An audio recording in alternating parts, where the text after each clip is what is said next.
কালকে হাসিনা নিজে লাইভে এসছে এবং দেখুন আল্লাহ ছাড় দেয় কিন্তু ছেড়ে দেয় না। কালকে দেখলাম, আমি পুরো লাইভটা আমার কাছে আছে, আমি শুনছিলাম, গাড়িতে যেতে যেতে শুনলাম পুরোটাই। তিনি দুঃখ পালন করে বলেছে, আজকে আমি কি একা অপরাধী? সত্যিকারই তাই। তিনি প্রধানমন্ত্রী বলে তিনি একা অপরাধী নয়, তেনার চেলা চম্পট যারা আছে তারা অপরাধী। তার বোন টাকা নিয়ে পালিয়েছে, সে নিজের মুখে বলেছে আজকে আমার বোন আমাকে পাত্তা দেয় না, আমার ছেলে মেয়ে আমার কাছে নেই, আমি একা অপরাধী। আমার দেশে আমার ঘাড়ে বন্দুক রেখে, ওর ঘাড়ে বন্দুক রেখে অনেকজন গুলি চালিয়েছে, অনেকজন টাকা ইনকাম করেছে, লুটতারাজ করেছে, অফিসার থেকে শুরু করে বিভিন্ন মন্ত্রীরা। উচিত শুনেলেন, একা প্রধানমন্ত্রী দায়ী লয়, যতগুলো নেমো খারাম এই মন্ত্রীর সঙ্গে থেকে অপরাধ করেছে সবাই অপরাধী। আমাদের দেশের নিয়ম কি জানেন? তাতে বাংলাদেশ, পাকিস্তান, ভারত যে দেশেই বলুন, নিয়ম হচ্ছে কোনো ছেলে যদি কালিয়াচক বাজারে এতিম ছেলে 10 টাকা চুরি করে তাকে গাছে বেঁধে পিটায়, এটা চোর। আর যারা কমের কোটি কোটি টাকা লুট করছে, এতিম মিসকিনের টাকা লুটে নিচ্ছে, তাদেরকে আমরা স্টেজে ডেকে মালা পড়াই, এটা হচ্ছে সমাজসেবী। ঠিক বললাম না? এই হচ্ছে দেশের হাল। এটা কিয়ামতের আলামতের মধ্যে মারাত্মক আলামত। হাসিনা নিজে বলেছে, যদি দেশ চাই আমি নিজে ফাঁসি নিতে রাজি আছি। তো ভালো হবে ইন্দুর মারা বিষ খেয়ে মরে যাও, তোমার যা অবস্থা। ঘটনাটা জানেন না? জানেন না? আল্লাহ নবীর লাশ চুরি কারা? 3 জন ইহুদি। কজন বললাম? 3 জন। তারা পা পর্যন্ত জামা, হাতে তসবি, জিকির, কোরআন, মসজিদে নববীর কোণে, মদিনায় মসজিদে নববীর কোণে তারা এতেকাফ নিয়েছিল। কি বললাম? এতেকাফ। যখন তারা রাতের বেলায় মাটি কুড়ে কবর দিয়ে রাস্তা করছে, যে আমরা জানো আল্লাহর নবীর লাশটা চুরি করে নিয়ে যেতে পারি, আর দিনের বেলায় তারা সারাদিন কোরআন পড়ে আর নামাজ পড়ছে। কার্পেটের তলায় কাঠ বিছিয়ে দিয়েছে, ওপরে কার্পেট, তারা তলা দিয়ে পেরিয়ে যাবে রাস্তা। রাতের বেলায় মাটি কুড়ে বাইরে ফেলে আসে শহরে। 3 জন মিলে এই কাজ করছে।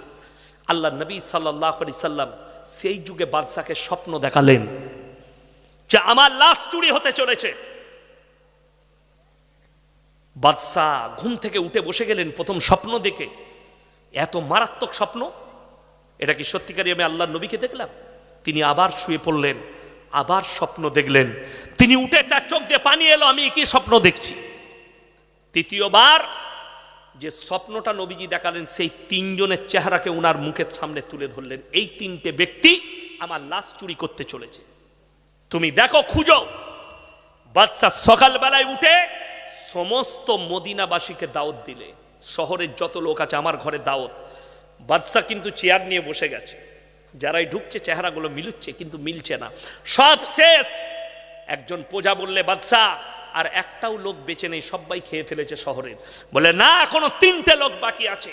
তখন একজন বলল, হে বাদশা, 3টে ব্যক্তি যারা মসজিদে নববীর কোণে এতেকাফ নিয়েছে। বাদশার মনে সন্দেহ জাগলো, ডাকো ওই 3 জনকে, বড় বাদশা দাওয়াত দিয়েছে। তারা বলে পাঠালো, বাদশাকে বলো আমরা এতেকাফ নিয়েছি। বাদশা বললে, তাহলে আমাকে যেতে হবে। যখনই বাদশা দেখলো 3 জনের চেহারা মিলে গেল, এই 3টেই চেহারা আল্লাহ নবী আমাকে স্বপ্নে দেখিয়েছে, অ্যারেস্ট করো। তাদেরকে জিজ্ঞাসাবাদ হলো, কার্পেট তোলা হলো, কার্পেটের তলা দিয়ে তারা রাস্তা করছে। রাতের বেলায় মাটি কুড়ে শহরের বাইরে ফেলে, আর দিনের বেলায় তারা নামাজ পড়ে আর তসবিহ করে। আল্লাহ নবীর লাশ চুরি। ইমানদারির সঙ্গে হাত তুলে বলুন তো, কোরআনকে সবাই বিশ্বাস করেন তো? সবাই করব, জোরে বলুন না ইনশাআল্লাহ। কোরআনকে বিশ্বাস করবেন। দেখুন, কোরআন এমন এক মুকাদ্দাস কিতাব, আপনি পৃথিবীর যে কোনো বইকে, আমি একটা বই লিখেছি, আপনি বলতে পারেন বইটা ভুল আছে, আমি মেনে নিলাম ভুল। কোন মৌলবি বই লিখেছে, আপনি ভুল বলতে পারেন। একে অপরকে, কোন বড় বড় মনীষীরা বই লিখেছে, কেউ কিন্তু তার কিতাবের ওপরে লিখতে পারেনি যে আমার বইয়ের মধ্যে কোনো ভুল নেই। আমার আব্বাজি অনেকগুলো বই লিখেছেন, কিন্তু বইয়ের ওপরে লিখতে পারেনি যে আমার লেখার মধ্যে ভুল নেই। আল্লাহর কসম, আল্লাহ তাআলা কোরআনে সূরা বাকারার প্রথমেই বলেছেন, যালিকাল কিতাবু লা রাইবা ফি, আমার এই কোরআনে বিন্দুমাত্র সন্দেহের কোনো অবকাশ নেই। জোরে বলুন সুবহানাল্লাহ। এটা পৃথিবীতে আর কেউ লিখতে পারেনি, একমাত্র আল্লাহ রাব্বুল আলামিন বলেছেন। এরপর ভেবে দেখুন, ইমানদারির সঙ্গে বলুন, কাল সকালে আমি গাল খাই, যা খাবো খাবো, আমি বলে তো চলে যাই। সুদ খাওয়া হারাম না হালাল? কথা বলে না হারাম। তাহলে আপনাদের এই এলাকায় একটাও সুদখোর নাই? কথা বলেন আছে? কোরআন কি বলছে? ওয়াহাল্লাল্লাহুল বাইয়া ওয়া হাররামার রিবা, আমি তোমাদের জন্য সুদকে হারাম করেছি, ব্যবসাকে হালাল করেছি। আল্লাহর নবী হাদিস বর্ণনা করলেন, আমার সাহাবীরা শোনো, কেউ যদি 1 টাকা সুদ খায়, সর্বনিম্ন পাপ হচ্ছে নিজের মায়ের সঙ্গে 36 বার জিনা করার সমান পাপ।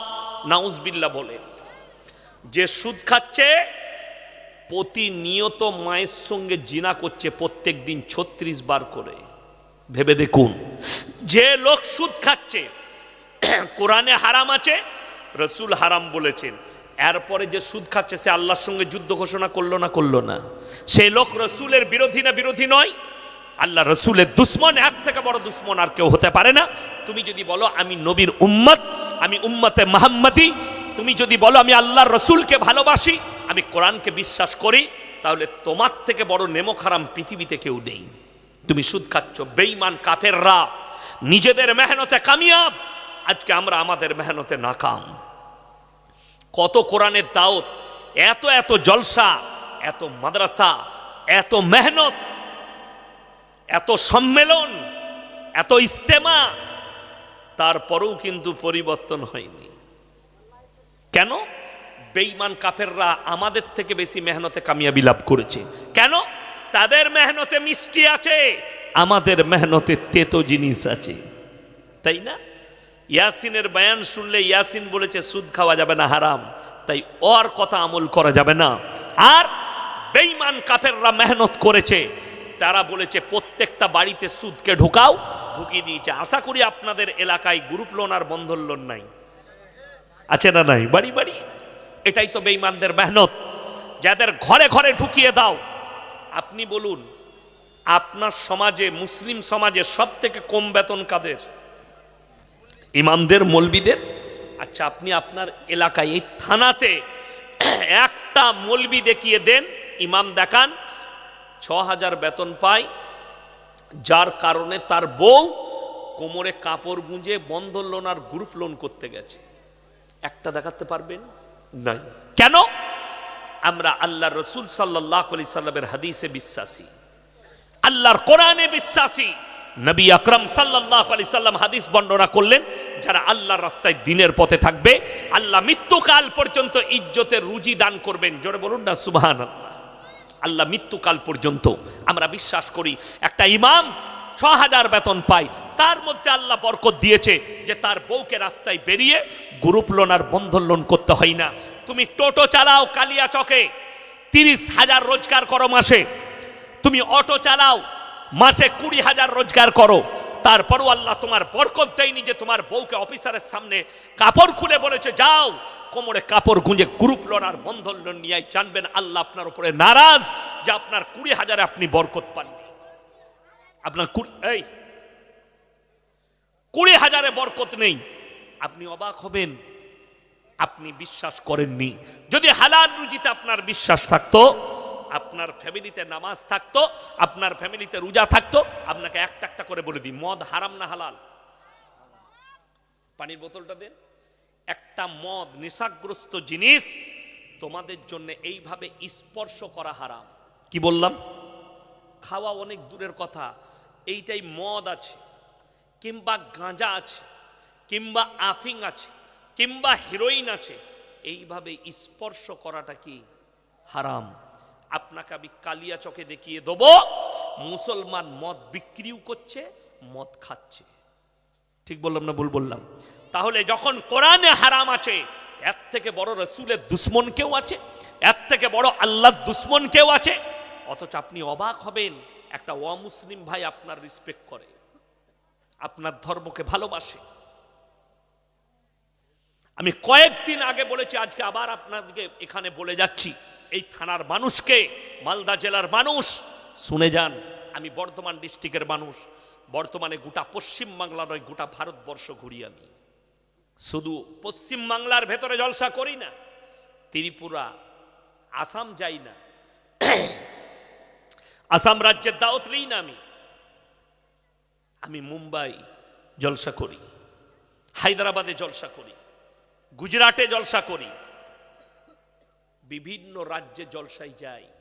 আমি শুধু আপনাদের এখানে নয়। আমাকে যদি বলেন হুজুর 3 ঘন্টা 2 ঘন্টা উর্দুতে বক্তব্য দিতে হবে, আমি টানা উর্দুতে বক্তব্য দিয়ে দিব ইনশাল্লাহ। আমি বিহারে জলসা করতে যাই, চন্দন কেয়ারি, ধানবাদ, পাকুড়, আপনার ওইদিকে ডহুয়া, ভাগলপুর যাই। সময়ের অভাব বলে ওইদিকে দাউদ কমলি। আমার ভাই, আপনি যদি বহরমপুরের কাছে বহরমপুর যান, 34 নম্বর জাতীয় সড়ক ধরে যেমনি আপনি মোরগ্রাম পার করবেন, একটা মোড়ের নাম পলসন্ডা মোড়, তার আগে একটা ধাবা আছে পাপ্পুদা ধাবা, পাঞ্জাবিদের। 2 ভাই মাথায় পাগড়ি, মুখে দাড়ি, হোটেল চালাচ্ছে। তার হোটেলে বোর্ড লাগিয়ে রেখেছে 3টে। একটা হচ্ছে মদ পান করা নিষেধ, একটা হচ্ছে মদ বিক্রি নিষেধ, আর একটা হচ্ছে নো স্মোকিং, এখানে ধূমপান নিষেধ।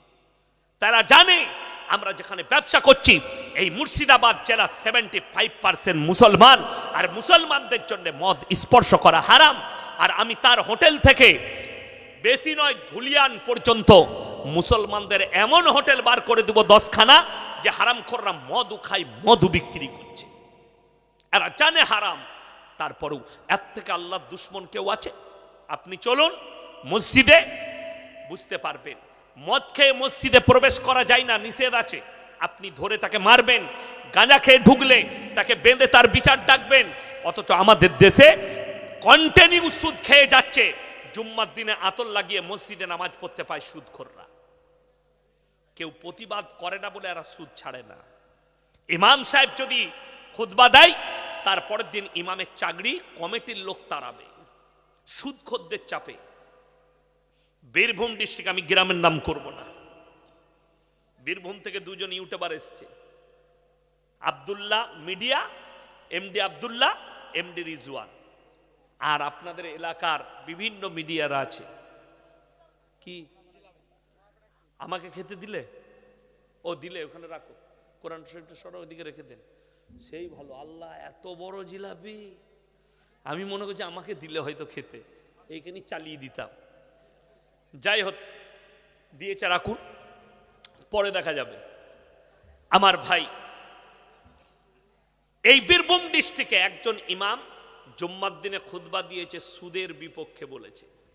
রাত 12টার পরে গ্রামের মুসলিম সুদখোর যুবকরা এসে ইমামের কামরায় ঢুকে বলেছে, এরপর কোনোদিন যদি বলেন আপনাকে হত্যা করে দেব, গুলি করে মার্ডার করব। এটা মুসলিমরা, কোনো হিন্দু এসে বলেনি। আমার ভাই, আজকে কিন্তু আমার বলার উদ্দেশ্য হচ্ছে, আমার কিন্তু চাকরি যাবার ভয় নেই, আছে। আমি আপনার মসজিদের কিন্তু ইমাম নয়, আপনার বাপের গুলাম নয়। আমাকে বলেছেন, দাওয়াত দিয়েছেন, এইছি। যদি বলেন এসব বক্তব্য দিতে পারবেন না, আমার গাড়ি রেডি আছে, চাপবো, পালাবো, তুই তোর স্টেজ বুঝেলে, আবার যেখানে আসবো এই কথাই বল, এইটাই বক্তব্য দেবো। তুই নিতে পারলে লিবি, না হলে লিবি না। ইমানদারির সঙ্গে বলুন তো, কেউ যদি আমার সুদখোর কলার ধরে, কোরআনের আয়াত পরিবর্তন হবে? আমাকে 1 চর মারতে পারো, 1 চর মারলে আমি বরদাস্ত করে নেব। আল্লাহর কসম, কোরআনের আয়াত তুমি কাটতে পারবে না, রাসূলের হাদিসকে তুমি কাটতে পারবে না। কবরে যাও, কিয়ামতের দিনে মুলাকাত হবে। আমাকে যত পারবে মা বোন তুলে গাল দাও, মায়েরা যত পারবে গালি দাও। আমি গ্রুপ লোনের বিরুদ্ধে আর সুদের বিরুদ্ধে আমার মৃত্যুকাল পর্যন্ত বলে যাব। যত গালি দিবে দাও, কিয়ামতের ময়দানে মুলাকাত হবে। রাসূল আকরাম সাল্লাল্লাহু আলাইহি সাল্লাম বললেন, সাহাবীরা বললেন, ইয়া রাসূলুল্লাহ, কিয়ামতের ময়দানে সুদখোরদের অবস্থা কেমন হবে? আল্লাহর রাসূল বললেন, তাদের নারী ভুঁড়িগুলো মুখ দিয়ে বেরিয়ে সমস্ত ভেতরের মালগুলো ঝুলবে, আর তারা তাদের ওই জায়গা থেকে রক্ত, পুঁচ আর ফিক দিয়ে বের হবে। আর তারা নিজের যন্ত্রণায় নিজেই বাঘের ন্যায় চিৎকার করবে, নিজের দুর্গন্ধে নিজে বাগের মতো চিৎকার করবে আর কিয়ামতের ময়দানে হাজির হবে। আল্লাহ রাসূলকে বললেন, ইয়া রাসূলুল্লাহ, আল্লাহ হারাম করেছে মদকে স্পর্শ করা, নিসাকে স্পর্শ করা, এরপরেও যারা নিসাগ্রস্ত হবে কিয়ামতের ময়দানে আল্লাহ তাদেরকে কিভাবে হাজির করবেন? আল্লাহ রাসূল বললেন, তাদের জিহ্বাটা জমিনে লটকাবে আর সেখান থেকে রক্ত পুঁজ ছিটিয়ে বের হবে আর এত দুর্গন্ধ ছড়াবে, নিজের দুর্গন্ধে নিজে বাগের থেকে বেশি চিৎকার করবে আর তাদের জন্য রাস্তা হবে জাহান্নামের রাস্তা। আমার ভাই, আপনার মনে মনে হবে, আপনি ভেবে দেখুন, আপনার বিবি সুদে ডুবে আছে, আপনার বিবি গ্রুপ লোনে ডুবে আছে, আপনার স্ত্রী বন্ধন লোনে ডুবে আছে। আপনি ভেবে বলুন তো, এক্ষুনি যদি আমার রাজত্ব আসে, আমি যদি রাজা হয়, আমি যদি বাদশা হয়, আমি যদি আপনার দেশের প্রধানমন্ত্রী হয় আর আমি যদি বিচার ডেকে আপনার চোখের সামনে আপনার বিবিকে আগুনে নিক্ষেপ করি, আপনি আমার পায়ে ধরতে বাধ্য হবেন না? হবেন না? আমার সন্তানকে দিবেন না, আমার স্ত্রীকে আগুনে ছুড়বেন না? আমি মহব্বত করি। হাইরে মুসলমান, তোমার স্ত্রীকে যদি আগুনে নিক্ষেপ করা হয়, অন্যায় করার পরে তুমি বরদাস্ত করতে পারবে না।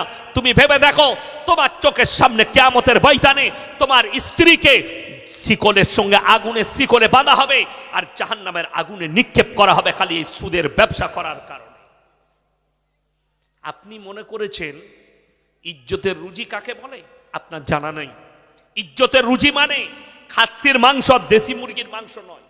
ইজ্জতের রুজি আপনি দাস্তারখানে বসবেন, আল্লাহর তরফ থেকে চলে আসবে, আপনি ভাবতেও পারবেন না। আপনি খালি কি করবেন? হালাল রুজির ওপরে হালাল ব্যবসা করুন। রুজির মালিক সকলে বলুন কে? আল্লাহ। যদি এটা বিশ্বাস না হয়, বোম্বে টাটা মেমোরিয়ালে চলে যান, ক্যান্সারের হসপিটালে, কলকাতায় পিজিতে যান, বাঙ্গুরে যান, এমরিতে যান। কোটিপতি ক্যান্সার হয়েছে, লিভার ক্যান্সার, মুখ দিয়ে চিবিয়ে খাবার খেতে পারে না, এই গলাটা ফেড়ে নালি ভরা আছে, নল ভরা আছে, লিকুইড খাবার যাচ্ছে। কোটিপতি।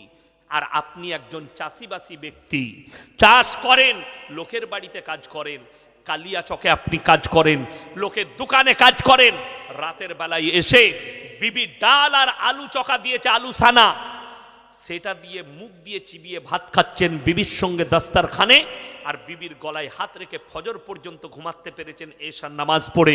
ফজরে উঠে আবার ফজরের নামাজ পড়লেন, ফজরের নামাজের পরে এক কোণে বসে নিরালায় আল্লাহর কাছে চোখে পানি ফেলান, আল্লাহ তোমার থেকে বড় দয়ালু কেউ নেই, আমার থেকে বড় সুখী কেউ নেই, তুমি আমাকে রুজি দিয়েছো, হালাল রুজি, তুমি আমাকে খাবার দিয়েছো, আমি মুখ দিয়ে খেতে পেরেছি, আল্লাহর শুকর আদায় করে চোখের পানি ফেলা।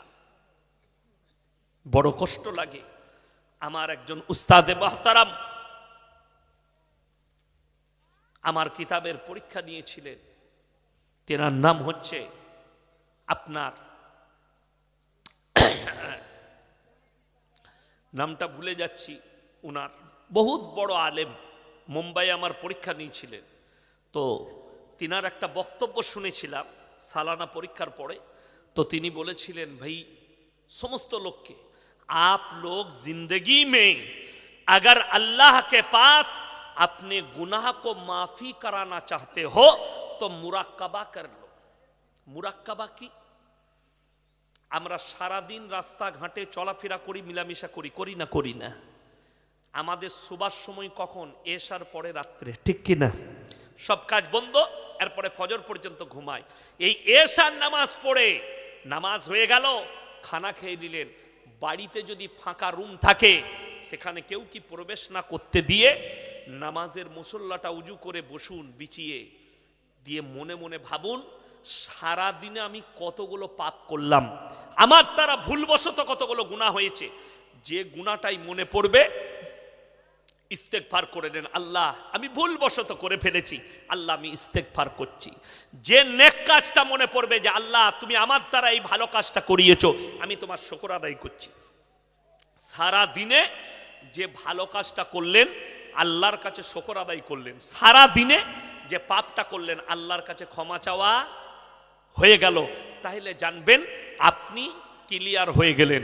আমার বন্ধুগণ, আমার ভাই, মুরাক্কাবা করুন জিন্দগিতে, আল্লাহর উপরে ভরসা রাখুন। এই কোরআনে আল্লাহ তাআলা বলেছেন দুনিয়া সম্পর্কে, ওয়ামাল হায়াতুদ দুনিয়া ইল্লা মাতাউল গুরুর, এই দুনিয়া তোমাদের জন্য সম্পূর্ণ ধোঁকা, আপনি ধোঁকায় পড়ে আছেন।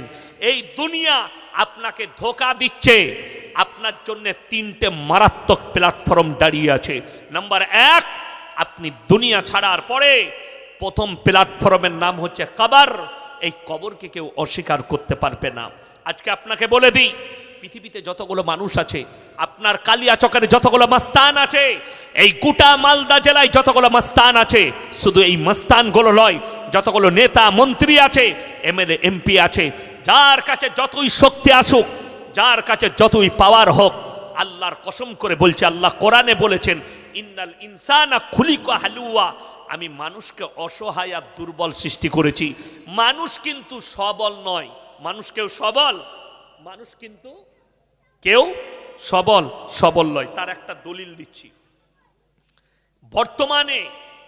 বর্তমানে যতগুলো বাদশা দেখছেন, বাদশা হোক, মন্ত্রী হোক, এমএলএ এমপি হোক, পৃথিবীর প্রেসিডেন্ট হোক, অতটা পাওয়ারফুল নেতা আমার মনে হয় আর আসবে না। কার মতো?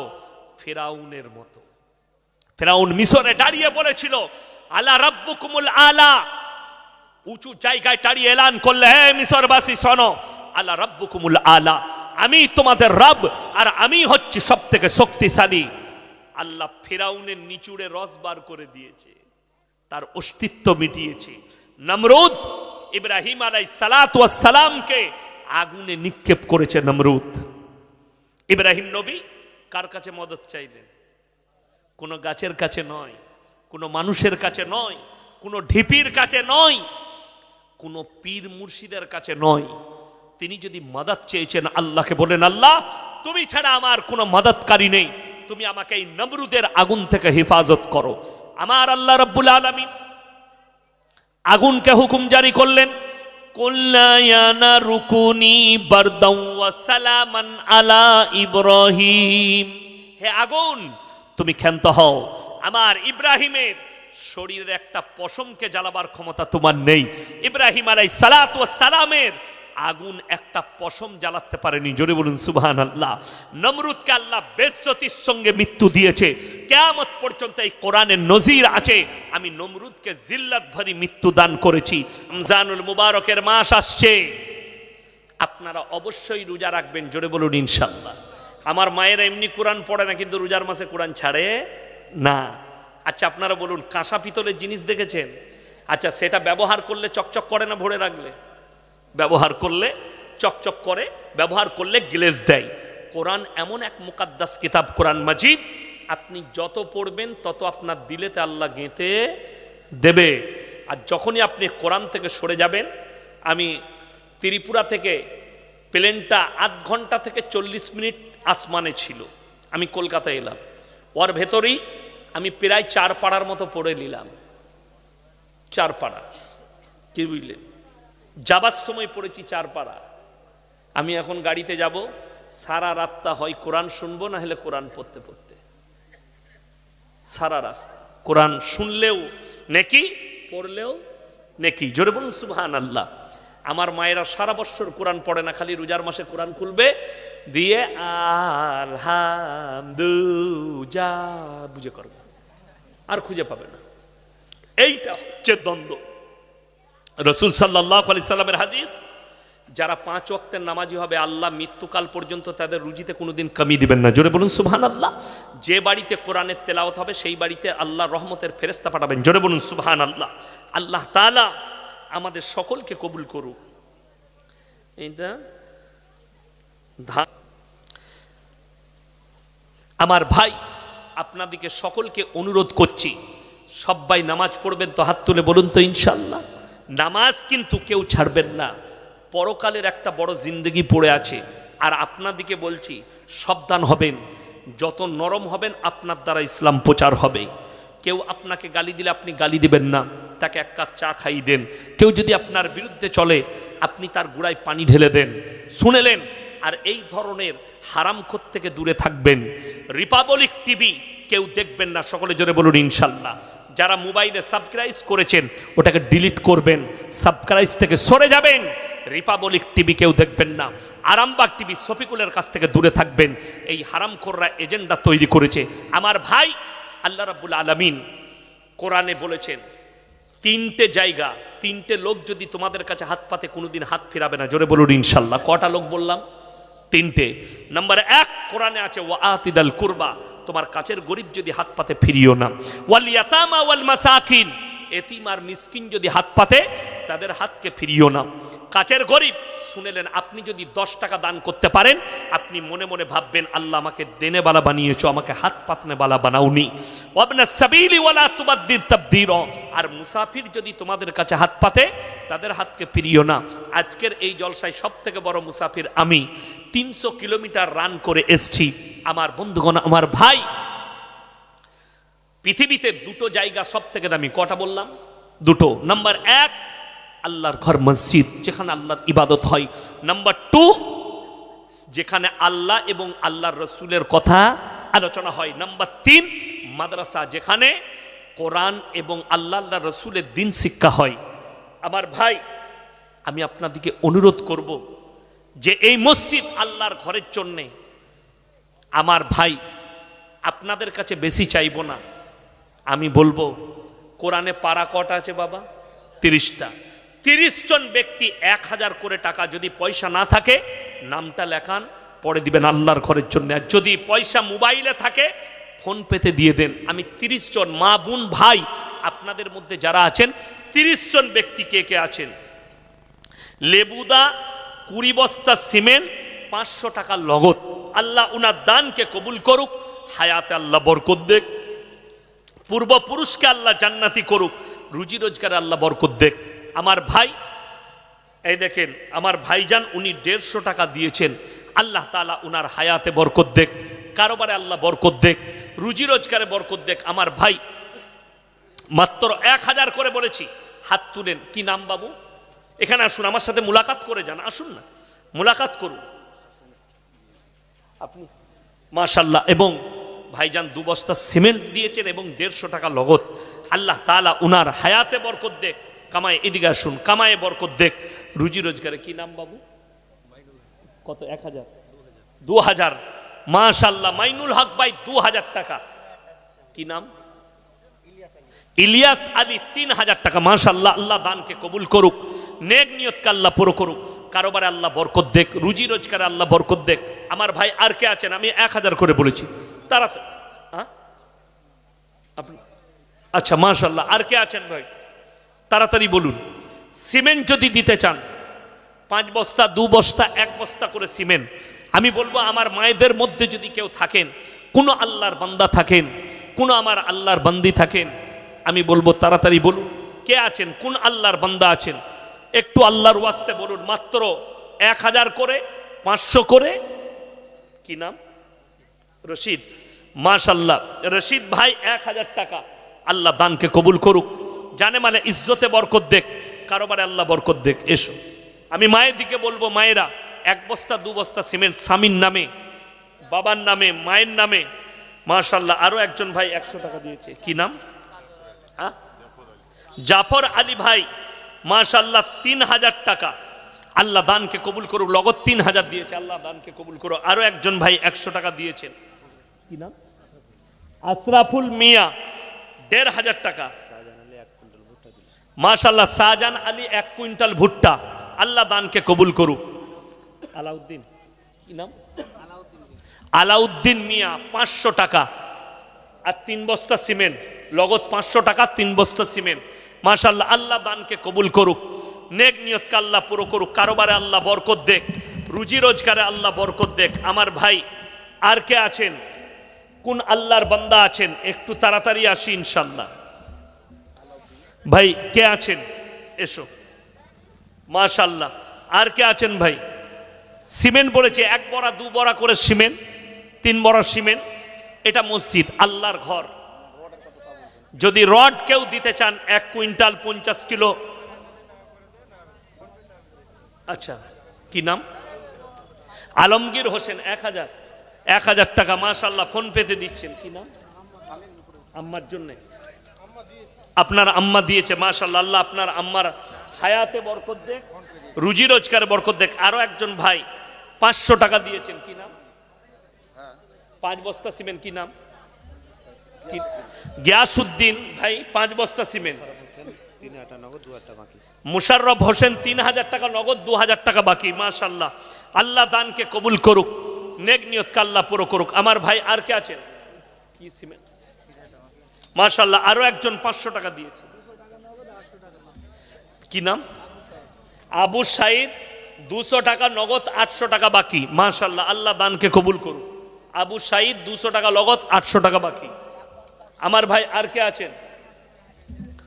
তাড়াতাড়ি বলুন। আমার ভাই দিলশাদ ভাই 1000 টাকা বাকি। মাশাআল্লাহ, আল্লাহ দানকে কবুল করুক। আমার মা বোনের দিকে বলবো, যদি কেউ থাকেন, কেউ যদি ভুট্টা দেন, একজন 1 কুইন্টাল দিয়েছে, আরো একজন যদি কেউ দেন। নজুমিয়া 1 বস্তা সিমেন্ট, নজুমিয়া 1 বস্তা সিমেন্ট। আমার ভাই আর কে আছেন? সিমেন্ট ক বস্তা হয়েছে আপনি বলুন তো? মাশাআল্লাহ, আর কে আছেন? সিমেন্ট নজুমিয়া 1 বস্তা সিমেন্ট। সাদিকুল ভাই 1000 টাকা নগদ।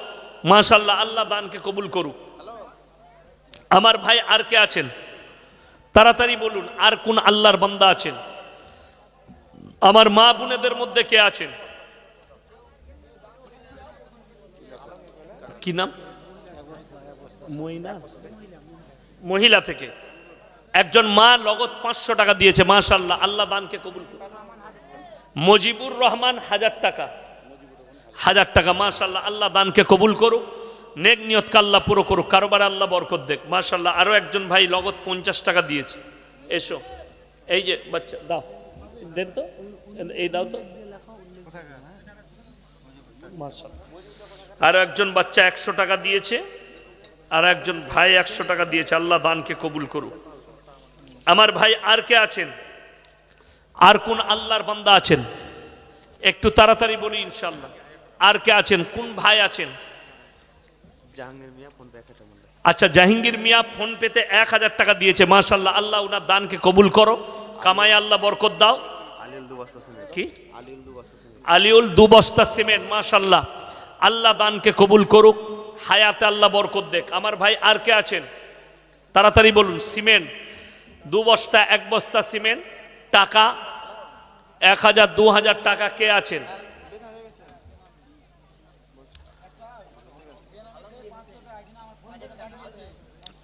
আচ্ছা, কত? 500 টাকা। বেনামে একজন ভাই 500 টাকা পাঠিয়েছে ফোন পেতে। মাশাআল্লাহ, আল্লাহ দানকে কবুল করুক, নেক নিয়তকে আল্লাহ পুরো করুক, কারোবার আল্লাহ বরকত দেখ, রুজি রোজগারে বরকত দেখ। আমার ভাই কে আছেন? আলমগীর হোসেন 3000 টাকা ফোন পেতে।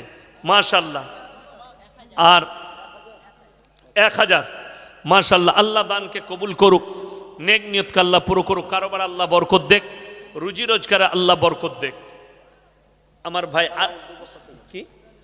সানাউল ভাই 2 বস্তা সিমেন্ট। মাশাআল্লাহ, আল্লাহ দানকে কবুল করুক, নেক নিয়তকে আল্লাহ পুরো করুক, কারোবার আল্লাহ বরকত দেখ। আমার ভাই আর কে আছেন? আমার কোন আল্লাহর বান্দা আছেন? একটু তাড়াতাড়ি বলি ইনশাআল্লাহ। আর কোন আল্লাহর বান্দা আছেন? মাত্র 500 টাকা, 1000 টাকা, 1 বস্তা সিমেন্ট, 2 বস্তা সিমেন্ট। সারিফুল ভাই 1000 টাকা।